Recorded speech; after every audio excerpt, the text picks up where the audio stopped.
শুভ সকাল সবাইকে। অনেক ধন্যবাদ আমার এই চ্যানেলে। তো 3-4 দিন বৃষ্টির পরে আজকে যে সকালটা এসছে না, এর গুরুত্ব আলাদাই ব্যাপার। চারিদিক রোদ ঝলমল করছে, তার ভিতরে হালকা হালকা গাছের উপর রোদের যখন আবছায়াটা পড়ছে, আলাদাই সৌন্দর্য বেড়েছে। তার ভিতর আপনাদের সাথে আমি এই ভিডিওটা শেয়ার করছি।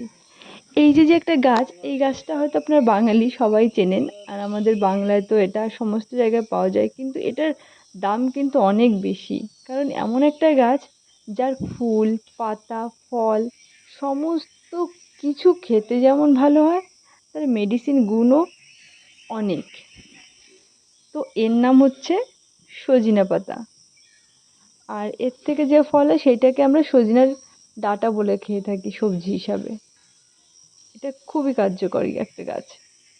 তো আমাদের বাড়িতে বড় একটা গাছ হয়েছিল, তো কে একজন কেটে ফেলেছিল, পরে সেইখান থেকে আবার এই গাছটা হয়েছে। আর এই গাছটা হওয়ার পর যে এত সুন্দর পাতা হয়েছে যে কি বলবো, দেখুন চারিপাশে পাতা ভর্তি হয়ে গেছে।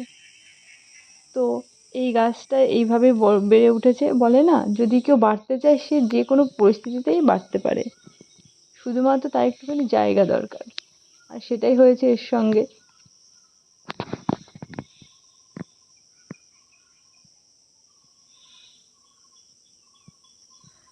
চলুন আপনাদের আমি এখন অন্য কিছুর সঙ্গে পরিচয় করিয়ে দিই। না, এখন সব কিছুর সঙ্গে পরিচয় করাবো না, কিছু কিছু জিনিসের সঙ্গে। এটা আপনাদের পরিচিত পেয়ারা গাছ।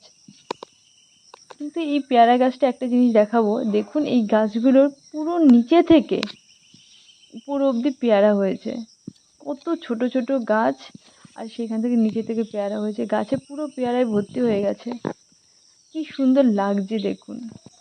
আর এই যে রোদটা পড়ছে, রোদটা আরো সুন্দর লাগছে। কি হয়েছে বলুন তো ব্যাপারটা?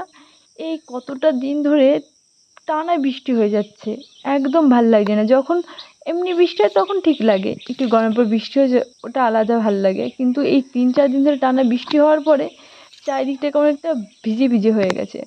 আর এই সকালবেলাটা যখন রোদটা বেরিয়েছে, এত যে সুন্দর লাগছে, মনে হচ্ছে পুরো আকাশ থেকে কেউ সোনা ফেলে দিয়েছে, আর সেই সোনাগুলো ঝরে ঝরে পড়ছে। সত্যি অসাধারণ লাগছে। এ একটা ম্যাজিক মোমেন্ট।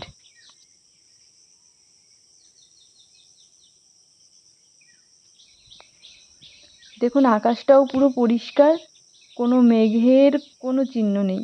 তাহলে মনে হচ্ছে আজকে হয়তো দিনটা খুব ভালোই যাবে। যাই হোক, এই পেয়ারাগুলো খুব ছোট ছোট, আগে না পেয়ারাগুলো খুব বড় বড় হতো।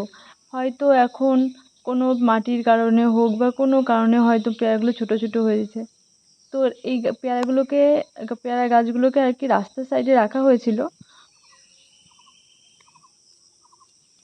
রাস্তার সাইডে তো গাছগুলো কেউ একজন ছিঁড়ে নিয়ে যাবে, অলরেডি ছিঁড়ে নিয়েছে, তো তার জন্য আমি দেখলাম দুটো হয়েছে ভালো, দুটো আমি ছিঁড়ে নিই। আর এই যে যে গাছগুলো দেখছেন, এই গাছগুলো আমার বাবার শখের গাছ। এই গাছগুলো আমার বাবা কত বছর ধরে একটু একটু করে এই বাগানটা বানিয়েছে। বাগানটা অন্য জায়গায় ছিল ছাদের উপরে, তো আমরা অন্য বাড়িতে শিফট হয়েছি, তো এই গাছগুলোকে ছাদ থেকে নামিয়ে নেওয়া হয়েছে। তো ওরা একটু নতুন জায়গায় আসলো, একটা জায়গা থেকে সারাটা জীবন তো ওরা ছাদেই কাটিয়ে দিল, এখন আবার ওর মাটিতে আসলো, আবার হয়তো ছাদেই উঠে যাবে।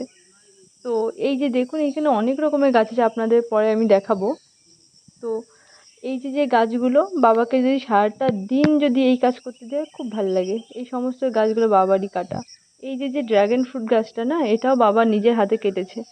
একটা গাছ ছিল প্রচুর ড্রাগন ফ্রুট হতো, সেই ড্রাগন ফ্রুট গাছ থেকে এইগুলো কেটে কেটে এরকম করেছে, আর সবকটায় ফুল এসছে।